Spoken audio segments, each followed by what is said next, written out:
Concernant le règlement numéro 14 relatif au contrôle de la charge à l'essieu, les dispositions portant sur le délestage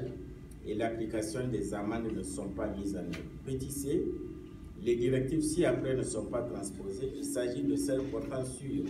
la réduction des points de contrôle sur les actes routiers inter-États de l'UEMOA, l'harmonisation des stratégies d'entretien routier dans les États membres de l'UEMOA,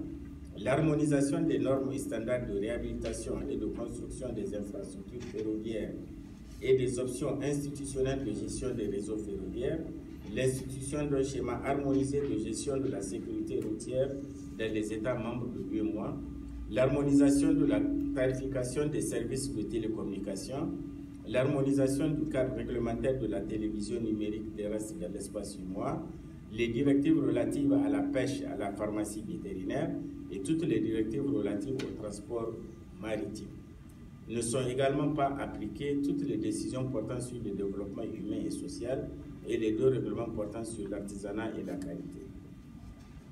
Excellence, Monsieur le Premier ministre,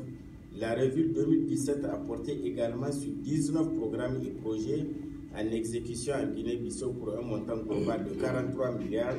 financés sur ressources communautaires.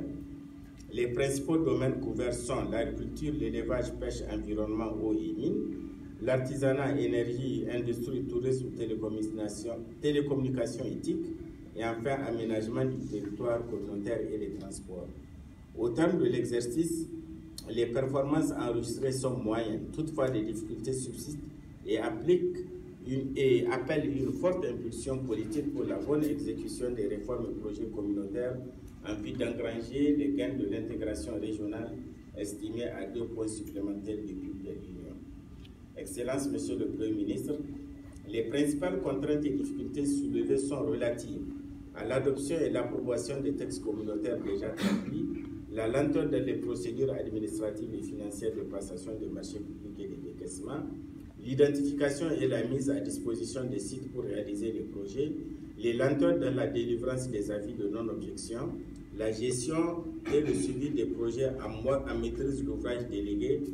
notamment par AGIOP. Au terme de la revue, le comité technique a formulé un certain nombre de recommandations à l'endroit des autorités de la Guinée-Bissau et de la Commission pour corriger les insuffisances constatées et remédier aux difficultés dans la mise en œuvre de la réglementation communautaire. Toutes ces recommandations figurent dans le mémorandum consensuel adopté par les parties. Excellence, Monsieur le Premier ministre, il me plaît de rappeler que la présente revue se déroule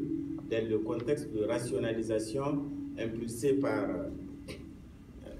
la conférence des chefs d'État et de gouvernement du 10 avril 2017 à Abidjan. Les décisions et orientations prises par la conférence portent notamment d'une part sur le recentrage des activités et interventions de la Commission autour de son cœur de métier fixé dans le traité et d'autre part sur une utilisation parcimonieuse et judicieuse des ressources de l'Union et une bonne application de subsidiarité. Ces orientations constituent la base de notre feuille de route 2017-2021. Les conclusions et propositions issues des réflexions menées au sein de la Commission sur la situation et l'avenir de certains projets communautaires ont été soumises à l'examen du dernier Conseil des ministres. Excellence, Monsieur le Premier ministre, je tiens à féliciter ici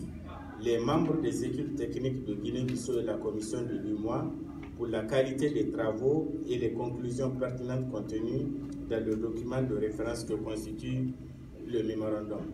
Je voudrais terminer mon propos en vous réitérant mes sincères remerciements et ma gratitude pour votre disponibilité et celle de l'équipe gouvernementale